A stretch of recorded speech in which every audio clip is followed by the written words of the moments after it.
now. We get to use this B-roll because the spacemen are coming, apparently.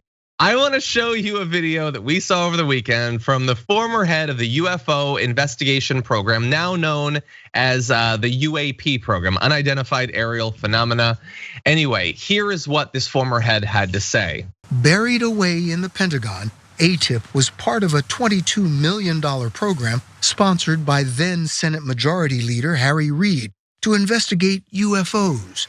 When Elizondo took over in 2010, he focused on the national security implications of unidentified aerial phenomena documented by US service members.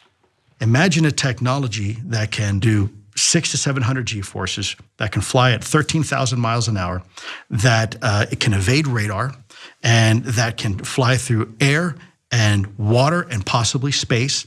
And oh, by the way, has no obvious signs of propulsion, no wings, no control surfaces, and yet still can defy the natural effects of Earth's gravity. That's precisely what we're seeing.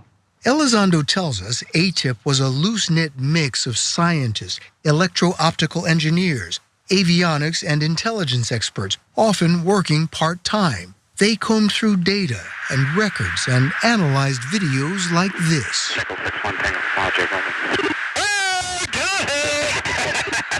A Navy aircrew struggles to lock on to a fast-moving object off the US Atlantic coast in 2015.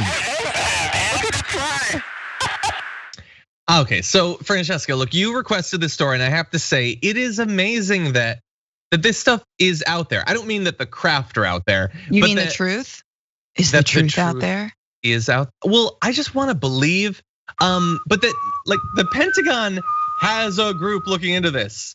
They have this crazy video. Look, there are crazy people in the government. We know that. So just because the former head of this group is saying it doesn't mean this guy's not crazy. I don't know him. We don't hang out. But it's barely news that the Pentagon is seriously looking into and has some evidence of these UAPs, which I understand you would not pronounce this way, but I am really struggling to not call those WAPs. Yeah, it's WAP. Or WAPs, but anyway. Yeah, that's why they come to Earth this year. They were like, oh, that's us, WAP, WAP, WAP. And it can travel fast through water, so that's not a problem for it. Okay, now that said, Francesca, you requested this story. Tell me what you think about it. Okay, first of all, Mulder, wow. Mulder really kind of like let himself go, grew the soul patch. Come on. You know, I'm not, okay, fine. But no, there literally is like an X-Files entity within the Pentagon, $22 million, and they tried to shut it down. And then according to 60 Minutes, both this guy Elizondo and his partner, his Scully, obviously, continued to work on this. They fell in love. There was like a hot moment in the movie. Anyway, no, but I don't think they fell in love, but I would. But the point is, they continued to work on it even though the budget was cut from what they were doing. And we've all seen those videos where it's like bro-y pilots are like, whoa, dude, check it out. Which I think is all just of really them played funny. in my mind by Keanu Reeves, but yes. It is interesting. Obviously, there are people. My problem with this story is anyone who thinks they know that those are definitively WAPs or definitively not WAPs, like that they are definitively UFOs or not. Because there are a lot of people who are like, nuh-uh, because an astrophysicist would know that. Like, you think they don't know that? You think they're not? You think these guys just got their job off LinkedIn? You know, it's not the Trump administration. Yeah. Look, I obviously, like I joked, but I do want to believe. I'm a nerd. I grew up on Star Trek and Star Wars and Battlestar Galactica and all that stuff. I want to believe, but I will say, while the evidence is interesting, and you know what? Hold on. I'm gonna save my conclusion. We have a little bit more of this, and I'm fascinated now. So let's go to more from 60 Minutes. Anything that enters an airspace that's not supposed to be there is a threat. After receiving classified briefings on UAPs, Senator Marco Rubio called for a detailed analysis. This past December, while he was still head of the Intelligence Committee, he asked the Director of National Intelligence and the Pentagon to present Congress an unclassified report by next month. This is a bizarre issue. The Pentagon and other branches of the military have a long history of sort of dismissing this. What makes you think that this time is going to be different? I mean, we're going to find out when we get that report. You know, there's a stigma on Capitol Hill. I mean, some of my colleagues are very interested in this topic and some kind of, giggle. when you bring it up. But I don't think we can allow the stigma to keep us from having an answer to very fundamental questions. Okay, look, it being Marco Rubio that's working on it does not necessarily give me more faith necessarily. He is a joke in a lot of different ways, but yes, there are people who take this seriously. I will say though, Francesca, I find that in recent years, even though this should have no effect whatsoever on an evaluation of whether intelligent life exists somewhere else in the universe or its ability to travel to us, I find it harder to believe that aliens exist and have visited us because of what we've experienced over the past few years. Like, I don't know why, but it feels for some reason that like Trump being president and aliens existing doesn't seem right together.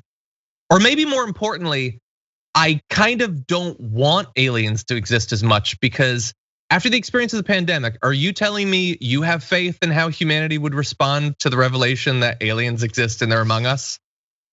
Do you want any part of that? It'll be just like Independence Day. We'll all join together and then someone will punch an alien and be like, welcome to Earth, bitch. Like that's exactly. That part would definitely happen. But it would be a hate crime, and it'd be on the streets of Brooklyn. Some alien and then we'd would be talking about walking. all the wokies who just hate, the idea of punch. Is it ever okay to punch an alien? I wonder. Let's talk about it. Oh God, can you imagine how Fox and Friends would talk about them? Oh, it'd be devastating.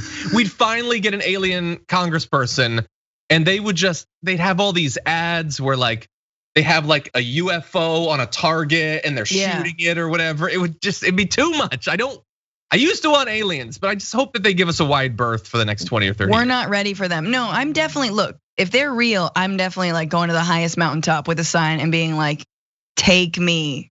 Like, you're gonna be like the woman from Independence Day on the rooftop. I am so that woman. I like anyone else want to join me? Hell yeah, because it's gotta be better than this. It's gotta be better. But I think the real thing is it Elon Musk's pet project? I don't know, guys. I don't think so. You love Space Force or SpaceX, but how many of those rockets just fell into the ocean? Okay, it's not that amazing. Teslas are exploding. Okay, I don't think Elon's got this one. Is it China? I don't know. I don't think so either. I don't know if there's any other country or any other private entity that can do this. Like that amount of speed and like going in the water. And I don't know, guys. Are X-Men real? I don't think so. Is John an X-Jet? No, I'm not. I wouldn't be able to. I'd be too excited. I wouldn't be able to keep it secret. Yeah, I don't know. I don't think that it's within our capabilities. That said, it could be something else. It could be I'm too dumb to continue the sentence, but smart enough to know not to. Anyway, I will say I hope that in the next few weeks, John Oliver delves into this because I want him to find more stuff like the Marco Rubio, old stuff of like politicians revealing too much. That's what I want. Because I do want to believe. I want to believe, and more importantly, I want to have faith that aliens being revealed could be anything other than just another massive disaster and disappointment, fundamental disappointment and depression for the species that we are. No, they're definitely, it's like they're like parents in kindergarten where they're slow driving by and they're like, they're not ready. Like I'll just let them. They're not playing well enough yet, let them work it out. Then mom will come to the rescue, that kind of thing, I don't know if that's how parenting works, but the point is we're not ready for aliens. We've got way too much to figure out, or it could unite us. No, that was the most unrealistic thing about Independence Day.